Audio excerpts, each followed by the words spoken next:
यदुपति माधव श्री घनश्याम, पतित पावन राधे श्याम, राधे श्याम राधे श्याम, भज प्यारे मन राधे श्याम। भीड़ पड़ी भक्तों ने पुकारा, आन हरो प्रभु कष्ट हमारा। तब मथुरा में जन्मे श्याम, पतित पावन राधे श्याम। श्री कृष्ण गोविंद हरे मुरारी, हे नाथ नारायण वासुदेवाय।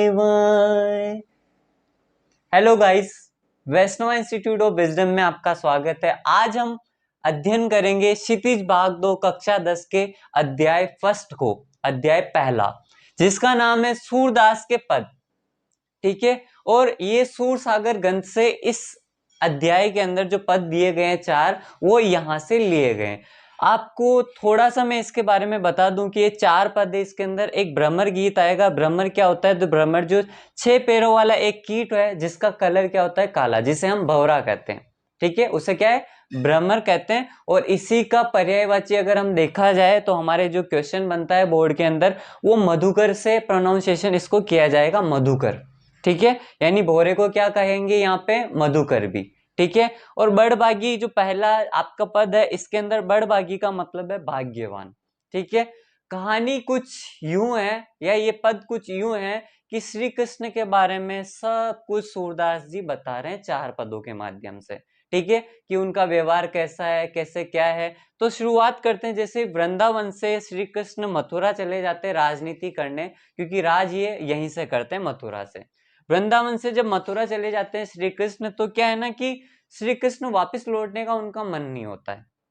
ठीक है, पर जो गोपियां हैं बचपन से ही श्री कृष्ण का इंतजार में लगी हुई थी, एक आस लगा के रोज उठती थी और रोज सोती थी कि हमारे श्री कृष्ण आएंगे।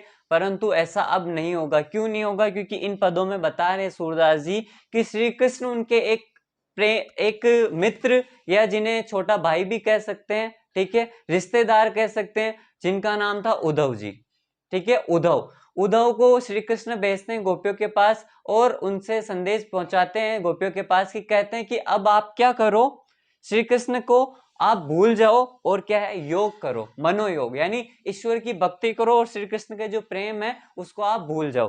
तो क्या है ना कि जो भौरा है ना, भौरा, इसके माध्यम से ये पूरे 4 के 4 जो आपके पद है ये देखेंगे। क्योंकि भ्रमर गीत यानी भंवरे को देख के क्या है ना कि अप्रत्यक्ष रूप से उद्धव जी के बारे में गोपियां कुछ कहेगी। तो पहला शुरुआत करते हैं। आप यहाँ पे सब इंपॉर्टेंट चीजें लिखी हुई है, आप यहाँ देखें और पढ़ें, क्योंकि मैं बताऊंगा 4 पदों के माध्यम से, पर ये है ना बिल्कुल बहुत ज्यादा ही इंपॉर्टेंट चीज है जिसे आपको देखना चाहिए और समझना चाहिए। जैसे वृंदावन से मथुरा गए श्री कृष्ण ने उद्धव को वृंदावन भेजा। क्यों भेजा? संदेश देने के लिए। किनको? गोपियों को। ठीक है, श्री कृष्ण लौटकर वापस वृंदावन नहीं आए, गोपियां प्रतीक्षा करती ही रह गई। ठीक है, उसके बाद क्या है? उद्धव द्वारा संदेश भेजा गया श्री कृष्ण को भूल जाए, वह योग करे, यानी ईश्वर की भक्ति करे, मनोयोग। ठीक है, इसके बाद क्या है कि बोरा और भौरा, जिसे मधुकर कहेंगे इस अध्याय के अंदर, जिसे बोरा या भ्रमर गीत भी है, इसी का पर्यायवाची क्या है? मधुकर। ठीक है, बोरा जो आने के बाद जो ना शुरुआत होगा भ्रमर गीत। ठीक है, तो पहला जो है सबसे इंपॉर्टेंट, आपके सबसे महत्वपूर्ण जो पहला पद है, हर एक जो ये 4 पद 1 2 3 और 4, ये जो 4 पद दे रखे हैं, इन्हीं में से बोर्ड में एग्जाम में पूछे जाते हैं।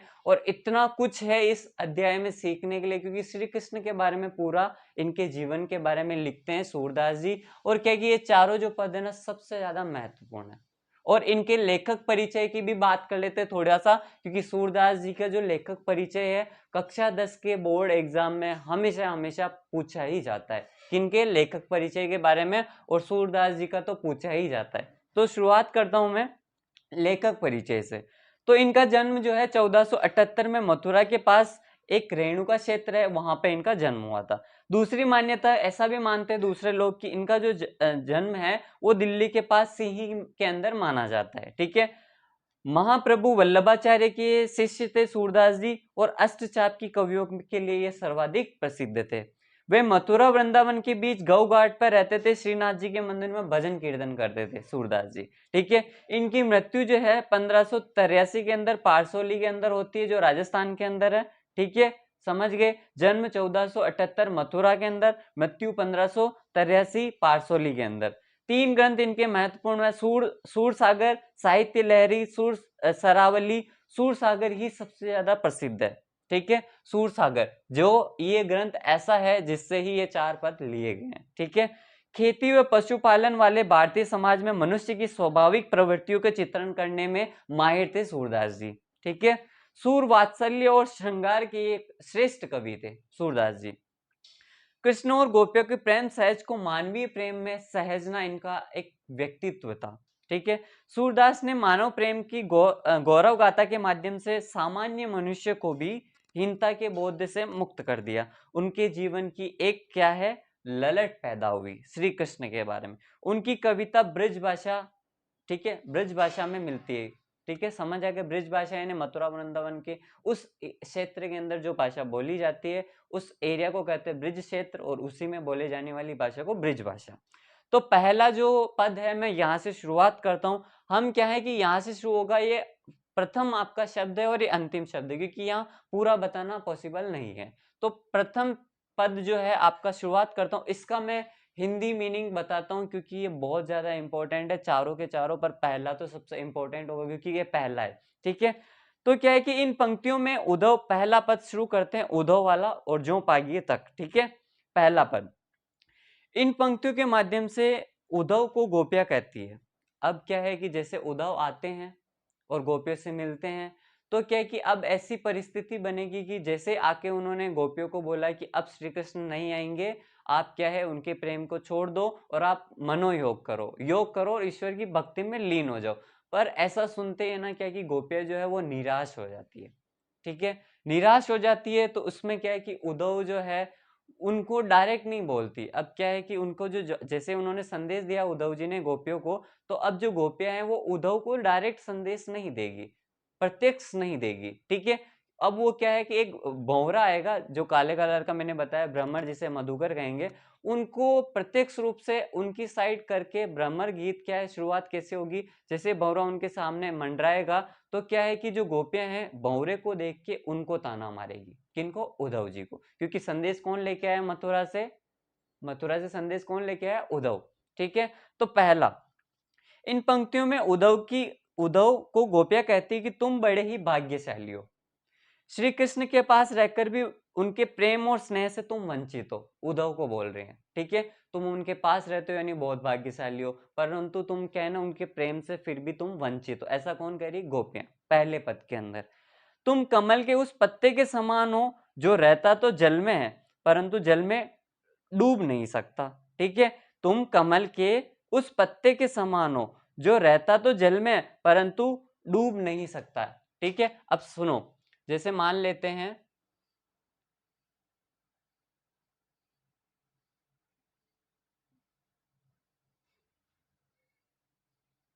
जैसे कमल का फूल है, ठीक है, ये पानी है, तो गोपियां ताना मारी किनको?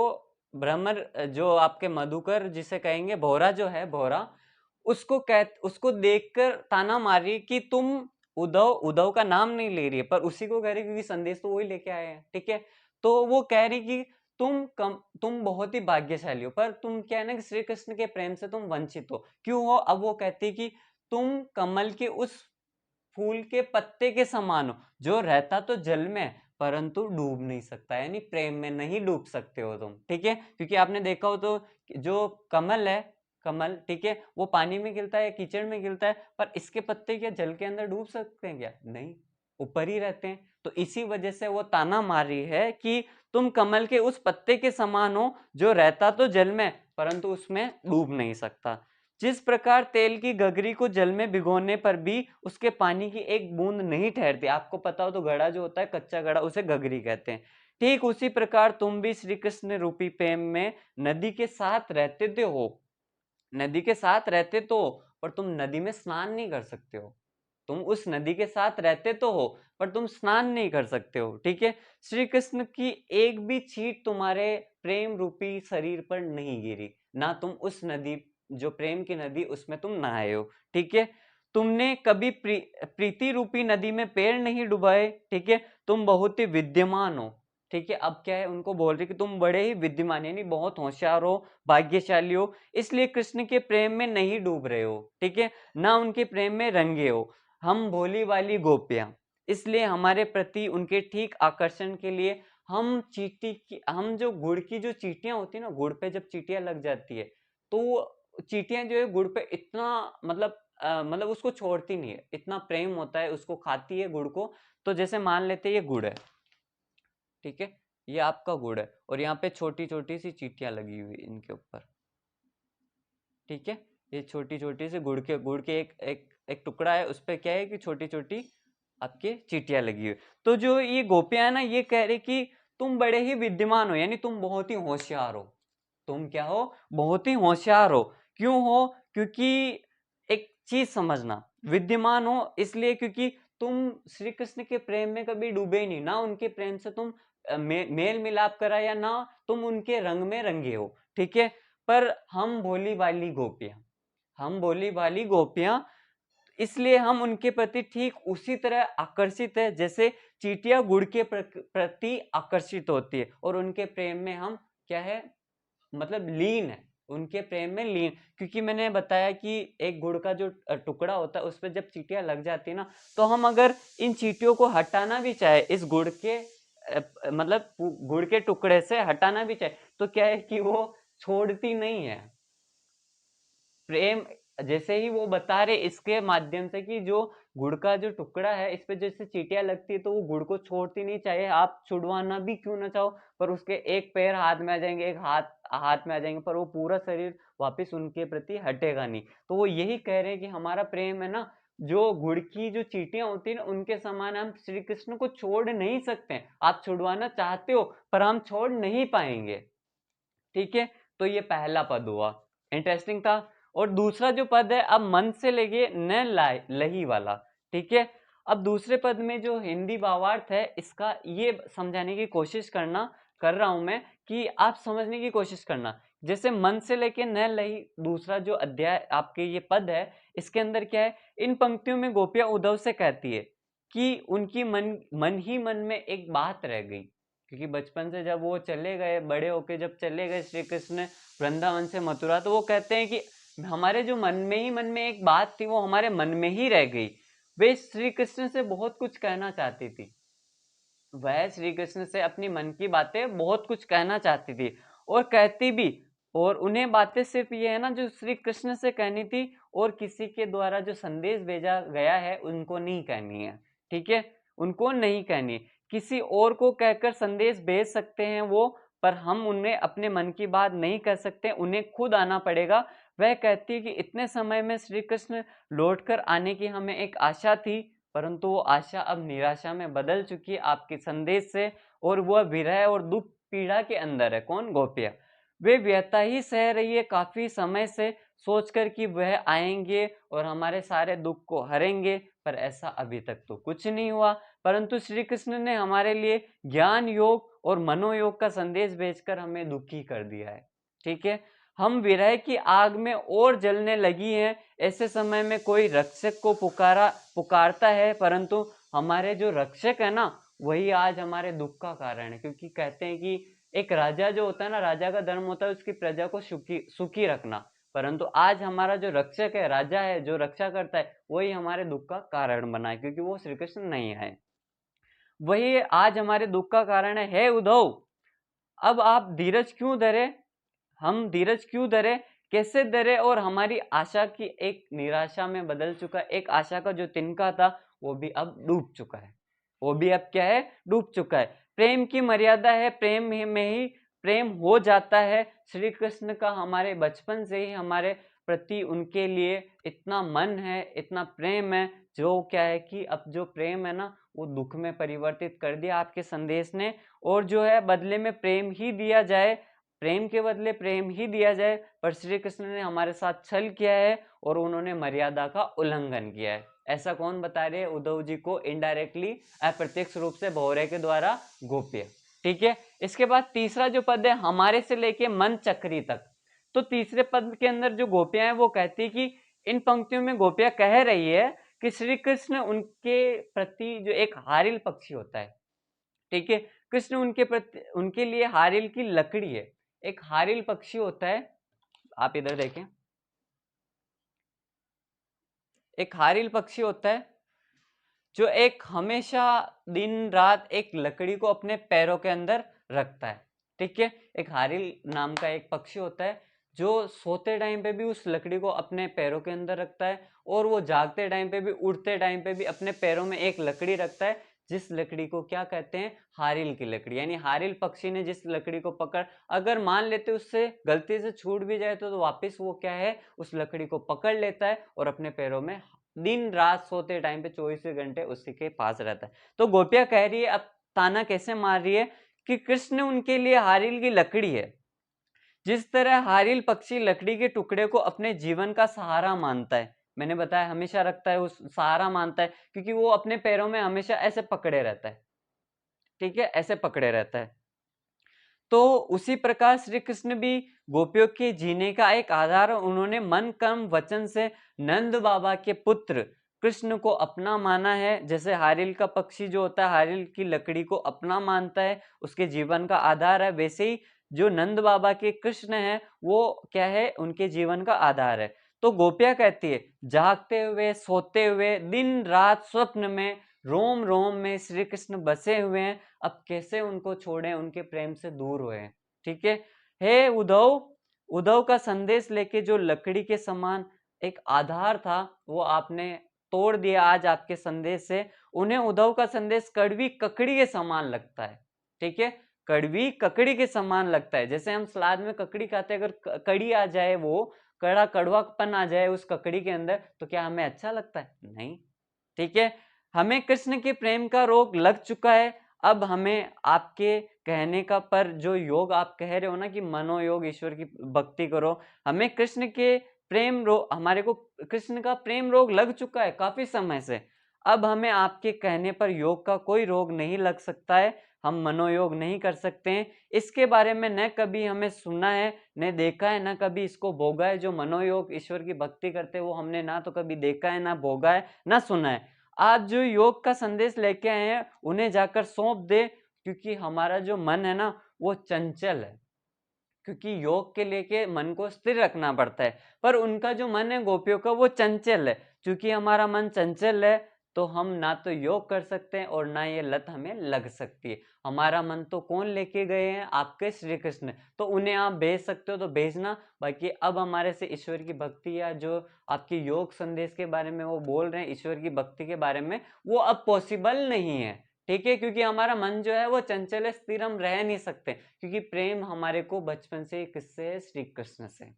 ठीक है, इसके बाद मैंने बताया भ्रमर गीत क्या होता है। अगर भ्रमर गीत को अलग अलग करेंगे, भ्रमर का मतलब मैंने बताया 6 पैरों वाला कीट जो काले कलर का होता है, जिसे भंवरा कहते हैं। और गीत यानी जो गीत गाता है, यानी बन बन बन बन बन करता है, वो उसकी आवाज आपने सुनी हो तो बन बन करता है। तो ऐसे ही जब वो इन दोनों के बीच में जब वो संदेश चलता है तो उस टाइम भंवरा आता है और उसी के द्वारा इस गीत को लिखा जाता है। यानी ये बातें जो है ये बमर जो भ्रमर गीत है इसी के माध्यम से बोला जा रहा है। ठीक है, अब जो सबसे अंतिम जो पद है आपके हरि से लगा के सताए तक, ये सबसे इंपॉर्टेंट है, क्योंकि यहाँ से क्वेश्चन बनते हैं, तीनों से तो बनते हैं, यहाँ से और यहाँ से।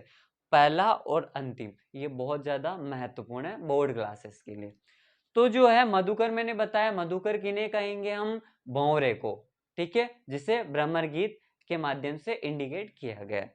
इसके बाद क्या है कि जो चौथा पद है इसके अंदर गोपियां कहती कि श्री कृष्ण ने राजनीति पढ़ ली है, क्योंकि राजनीति करने गए थे। तो अब चौथा जो, अब क्या है कि चौथा जो पद है इसके बारे में जान लेते हैं।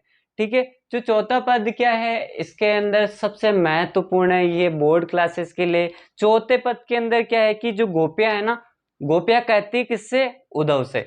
कहती है कि अब जो है ना, गोपियां कह रही है कि श्री कृष्ण जो है राजनीति पढ़ आए हैं। ठीक है, उन्होंने राजनीति पढ़ ली है।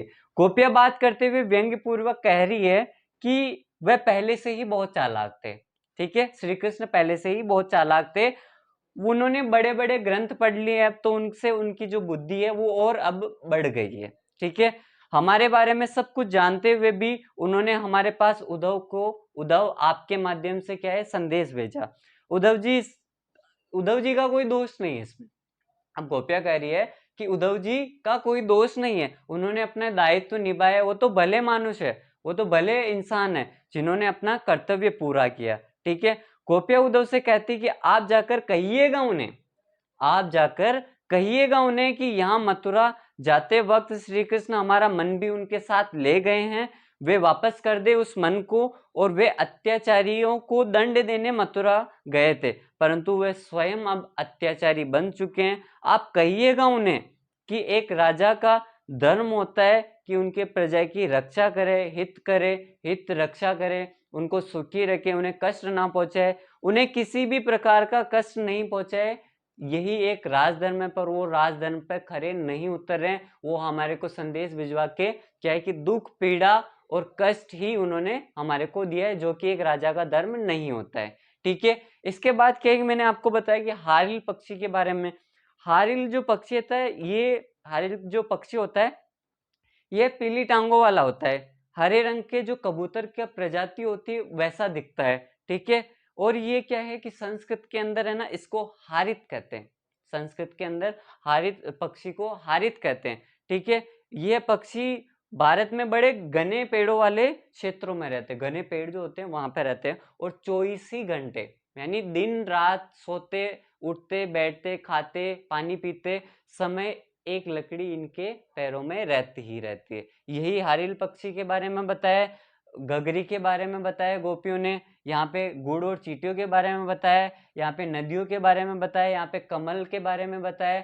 ये सूरदास के 4 पद थे जिनके बारे में वर्णन करते श्री कृष्ण के बारे में। हम बचपन से श्री कृष्ण के बारे में सुनते आए हैं कि वो बहुत ही चालाक थे, उन्होंने बहुत सारे कारनामे करे थे, नटखट थे बचपन से ही। तो अब क्या है कि यहाँ पे गोपियां, श्री कृष्ण, ठीक है, यहाँ पे उद्धव और आपके ब्रह्मण जिसे मधुकर कहते हैं, इनके बीच ये वातावरण चलता है। और सूरदास ये 4 जो है श्री कृष्ण के जीवन के ऊपर ये पद लिखते हैं जो बहुत ही ज्यादा महत्वपूर्ण है। आप इन्हें देखो, समझो और पढ़ो, क्योंकि ये जो फर्स्ट जो आपके अध्याय है ये वाला, ये सबसे ज्यादा महत्वपूर्ण है बोर्ड कक्षा के लिए। ठीक है, बोर्ड का जो आपकी परीक्षा होती है इसके अंदर लेखक परिचय भी पूछा जाता है, इसमें से ज्यादा क्वेश्चन बनते हैं और इन चारों पदों में से बनते ही बनते हैं। ठीक है, तो आपने सुना होगा, समझा होगा, रिक्वेस्ट है कि अच्छे से सुनो समझो, और ये जो लिखा हुआ है ना इसको अच्छे से आप पढ़ो, देखो कि मैंने क्या क्या लिखा है। ठीक है, मैंने बताया कि वृंदावन से जब श्री कृष्ण मथुरा चले गए तो मथुरा से क्या है कि उद्धव के माध्यम से संदेश भिजवाते हैं गोपियों के लिए कि अब आप क्या है कि मेरे जो प्रेम में तुम लगे हुए हो उसको छोड़ दो, और अब क्या है भगवान की भक्ति करो, मनोयोग करो। पर गोपियां, मैंने बताया 4 पदों में क्या बोला कि चंचल मन है उनका। तो इन 4 पदों को आप अच्छे से अध्ययन करो और समझो। और मैंने जितनी भी बातें बताई, जैसे हारिल पक्षी के बारे में, कमल के फूल के बारे में, आपके गुड़ और चींटियों के बारे में, आपके गगरी के जो कच्चा घड़ा है उस पर तेल के बारे में, ठीक है, ये क्या है कि ताना मारने की एक प्रक्रिया है जो गोपियां मतलब अप्रत्यक्ष रूप से भंवरे को इंडिकेट करते हुए किसको बोल रही है, उद्धव जी को। अब जो है ना गोपियां, इनके माध्यम से जो गोपियां है ना वो बहुत ज्यादा प्रेम करती है किनसे, श्री कृष्ण से। वो दुख में पीड़ा में हर समय, उठते टाइम सोते टाइम स्वप्न में, हर टाइम 24 ही घंटे उनको कौन दिखता है, आंखें खुले हुए आंखें बंद करे, इतना प्रेम था श्री कृष्ण के बारे में। परंतु एक जो संदेश आया था उद्धव के माध्यम से, इससे क्या कि उनको दुख हुआ, और दुख की वजह से क्या है कि वो सहन नहीं कर पा रहे हैं, और वो सहन नहीं कर पा रहे तो उद्धव जी को वो ताना मार रहे हैं, और ताना मार के वो बहुत ज्यादा दुखी है, कष्ट उनको मिल रहा है, आंतरिक जो भाव है उनके बहुत ही ज्यादा दुखदायी है, और वो श्री कृष्ण से इतना प्रेम करते कि वो समझा नहीं पा रहे हैं। ठीक है, वो किनको नहीं समझा पा रहे, उद्धव को। और उद्धव जी जो है ना, उद्धव जी अब जैसे गोपिया करेगी उनसे जाके कहिएगा कि ये राजधर्म नहीं है, प्रजा को दुखी कर रहे हैं वो। ठीक है, गए थे वहां पे जो अत्याचारी को दंड देने पर, वो अब खुद अत्याचार कर रहे हैं हमारे पे, ठीक है। तो आप यहाँ पे देखो जैसे 4 पद है, भ्रमर गीत है, 6 पैरों वाले कीट को क्या कहा जाता है, जो काले कलर का होता है उसे भ्रमर कहते हैं, या मधुकर जो भंवरा होता है, आपके इधर बड़भागी यानी भाग्यवान, ठीक है। और इधर क्या है, मधुकर भंवरा मैंने बताया। इधर वृंदावन से मथुरा जब श्री कृष्ण चले जाते हैं, प्रारंभिक जो आपकी यहाँ से ही शुरू होता है, श्री कृष्ण ने उद्धव को वृंदावन भेजा, कृष्ण लौटकर वापस वृंदावन नहीं आए, गोपियां प्रतीक्षा करती रह गई। उद्धव द्वारा जो संदेश भेजा गया था श्री कृष्ण को भूल जाने का, योग करने का, ईश्वर की भक्ति करने का, वो अब पूरा नहीं हो पाएगा, क्योंकि गोपियां कहती कि उनका जो मन है चंचल है, ठीक है, वो योग नहीं कर सकते, ना उन्होंने कभी सोना, ना कभी उन्होंने ऐसा कुछ संदेश भोगा, ठीक है, और ना कभी उसके बारे में कभी सोचा कि हमें योग भी करना चाहिए, ईश्वर को भी याद करना चाहिए, क्योंकि उनकी जो ईश्वर थे वो खुद श्री कृष्ण थे। ऐसी गोपियां बचपन से ही श्री कृष्ण से प्रेम करती थी, ठीक है। भंवरा भंवरा जिसे भंवरा यानी भंवरा, मधुकर भंवरा आने के बाद जो है ना भ्रमर गीत होता है, और इसी के माध्यम से 4 पद की शुरुआत होती है, ठीक है। ये सूरदास जी के 4 पद थे जो श्री कृष्ण के बारे में वो लिखते हैं और बताते हैं कि श्री कृष्ण का जीवन ऐसे ऐसे, गोपियों के प्रेम के बारे में, उद्धव के बारे में, भंवरे के बारे में। ये जो 4 है, गोपियां, श्री कृष्ण, उद्धव और भंवरा, ये जो चारों है ये पाठ का आधार है, इस पदों का आधार है। और ये बोर्ड क्लासेस जो आपके कक्षा 10 है, कक्षा 10 के जो बोर्ड एग्जाम्स होते हैं, इसमें ये हमेशा पूछा जाता है, लेखक परिचय और ये 4 पद डायरेक्ट, और बहुत क्वेश्चन यहाँ से पुट होते हैं। इनमें ये सबसे इंपॉर्टेंट है, हारिल पक्षी, कमल का फूल, चींटियां और गुड़, और आपके गगरी वाला जो तेल वाला था, ठीक है। ये गोपियों का कृष्ण के प्रति प्रेम है, वो चारों पद में गोपियां कह रही उद्धव जी को अप्रत्यक्ष रूप से, भंवरे को देखकर, ठीक है। Thank you so much, hopefully आपको समझ आया होगा। Thank you.